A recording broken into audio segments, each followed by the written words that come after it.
Good afternoon, Professor Dede here today to talk to you about the legislative branch of government in the class Political Science 111, Introduction to Political Science. Legislatures in history have had a variety of different forms and styles. Modern parliaments find their origins in the feudal system, where ambitious monarchs would be forced to give up some of their power to assemblies, legislatures, parliaments of nobles in exchange for basically financial resources to achieve their goals. Okay, what does all that mean? Basically, the king would give up some power in exchange for the ability of Parliament to raise taxes so the king could use that money for his goals of conquest, etc. Over time, the feudal system evolved into a balance of power between the executives and the legislatures. The English Civil War was a struggle between Parliament and the king. Parliament won that battle, beheading Charles I in 1649. British philosopher John Locke believed that legislatures were important, and the only way to ensure liberty was divided by dividing power between the executive and the legislative branches of government. The British Parliament and the U.S. Congress have a great deal of power. The French Assembly, not as much, in part due to absolutism. When it comes to parliamentary government, also known as cabinet government, it is a system of government where ministers of the executive branch are drawn from the legislature and are accountable to that body, with the executive and legislative branches intertwined. Okay, what does all that mean? Think of it this way. Think if Congress elected the president and chose the president from that branch of government, and then the members of the president's cabinet would come from Congress. That's how the British parliamentary system works. Of course, in America, we have a different system of government. But that's how you become a member of the British government, by being a member of the parliament.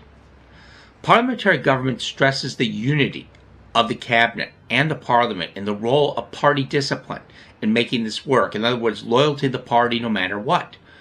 Party supremacy is important. When cooperative arrangements cannot be worked out, the system is in danger of breaking down. Parliamentary systems are characterized by no clear-cut separation of powers between the executive and legislative branches because one party controls both generally. In presidential systems, it's a lot different. You can have a president controlled by one party and the legislative branch controlled by another. Parliamentary systems usually have a clear line between the head of the government and the head of state. In Britain, it would be the monarch and the prime minister as far as those two roles. The head of the government being the prime minister, or the premier, as they're called in some countries, and the head of state often being a figurehead, sometimes a president in some countries, other times a monarch, like a king or a queen. Citizens vote for the legislature. That's one of the features of parliamentary government, not the chief of the government. In other words, when citizens in Britain go to vote, they don't vote for the prime minister. They vote for a member of their jurisdiction who then chooses who the prime minister will be. The cabinet retains executive power only if it has the confidence of the parliament. The leader of the government has the right to disband parliament if they choose. Parliament exists in democratic and authoritarian countries, believe it or not. Bills passed by parliament are the law, and no one can overrule them. The power is more evenly divided in the power structure. It is expected the legislative and executive branches will work together to work things out. 2/3 of the world's legislatures are bicameral. In other words, two houses, a House and Senate. In a bicameral system, the lower house is generally more powerful. Both systems, presidential and parliamentary, can use bicameral systems.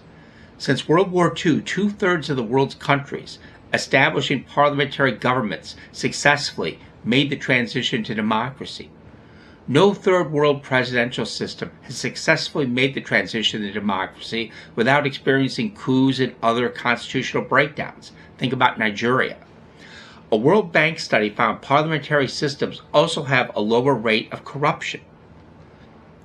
In a parliamentary system, you also have the issue of separation of powers. In the presidential system, it sets the branches of government against each other, Congress versus the president. It has been used to prevent tyranny. It makes government slow and cumbersome, gridlock, something Americans complain about. An executive-legislative deadlock is common in the United States in a presidential system. In a parliamentary system, it's based on the principle of fusion of power. In other words, generally one party controls everything, so you have less disagreements. It's hard to distinguish at times the legislative branch from the executive branch in a fusion of power system. Prime ministers are generally elected by the parliament, like everyone else, before they become chief of the government. Once their party is in the majority, they can become the chief of that government. They form cabinets that basically help advise them and run the government, made up of other members of parliament, as I mentioned before. The cabinet is essentially a committee that parliament oversees the formation and implementation of government policy. Some of the terms that are used in parliamentary government include question time. This originated in Great Britain, where basically once a week members of parliament can question the government leaders about what's going on. Generally, it's designed by the minority party to embarrass the majority party, asking questions that can be embarrassing, questioning ministers about things they've done, or even questioning the prime minister. Often the opposition uses it, as I mentioned, to kind of poke at fun and make ridicule of the other side. The minority party often at times is referred to as the loyal opposition. The opposition party has a leader and is often thought of as the shadow cabinet. Their role and duty is to oppose and criticize the actions of their equivalent and the other party. Members of the House sit on benches, and often the ones that sit in the back in Britain are known as backbenchers. In America, calling someone a backbencher is a very derogatory term. A backbencher in Britain is someone who's not a member of the government or a member of the cabinet in any way. The frontbenchers sit in the front, and they are part of the government. Also, the members of the minority party who sit in the front, they're the opposition leaders, the shadow government. With a vote of no confidence motion, what it means is if it passes, that basically the leaders of parliament say, we have no confidence in this government, the monarch can dissolve the parliament and call for new elections. This is known as the government falls. In a coalition government, which is very common in countries like Israel and Canada, different parties combine together to form a coalition to run the government. Sometimes, like in Israel, this can be very unstable in trying to keep everything together. A few other things to mention about this. Some of the advantages of the parliamentary system. There's no gridlock. What the majority wants, the majority gets, because they are in charge. They control the legislative and executive branches of government. You're expected to go along, even if you disagree with the policy, because you want to rise and become a bigger member of the parliament, maybe someday to be prime minister. It's easier to pass legislation because the executive branch is dependent upon the support of the legislative branch. The executive power is in the cabinet in this system. Citizens know the party to blame when things go wrong. In America, people will say, oh, it's the Democrats' fault. Other people will say it's the Republicans' fault. In Britain, one party controls everything, so when things get screwed up, you know who to blame. Parliamentary government works in a country that is unified and people want cooperation. When power is unified, you have simpler government. In Britain, a cabinet provides a trained pool of people who have been through the system and gained cabinet experience. There are strong lines of responsibility for policy making. Another advantage of the parliamentary system is prime ministers come from the legislature. They're easy to remove. The prime minister is the real power. If there's disagreement, a no confidence vote can occur, which means you get rid of him. No drawn out battles, no big impeachments, etc. Disadvantage of the parliamentary system, it's hard to distinguish the executive from the legislature. You have the issue also of party control. Committees are not independent and powerful in this system. Minority parties have very little voice. No truly independent body to oppose what the government in charge is doing. Sometimes this can produce unstable governments if the coalition keeping it together doesn't like what's going on. Promising politicians in this system are often pre-selected for safe seats, ones that are unlikely to be lost in another election, which allows them to focus on their political career. Winston Churchill was in a very safe seat that wasn't even near his house. The people in the district loved him and wanted him as their representative.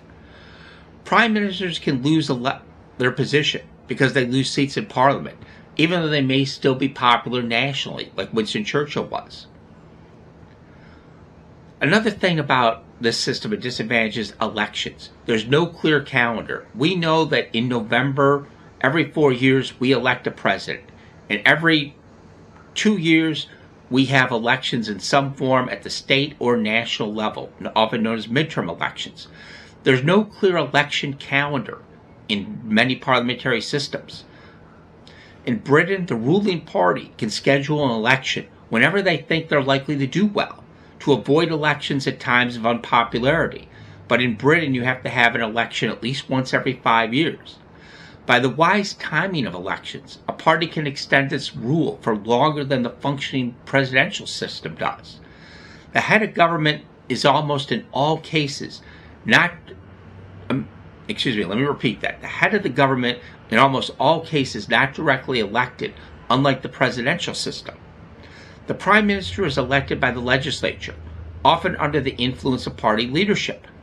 The party's candidate for the head of the government is often usually known before the election, making the election as much about the party as about the person who may become prime minister.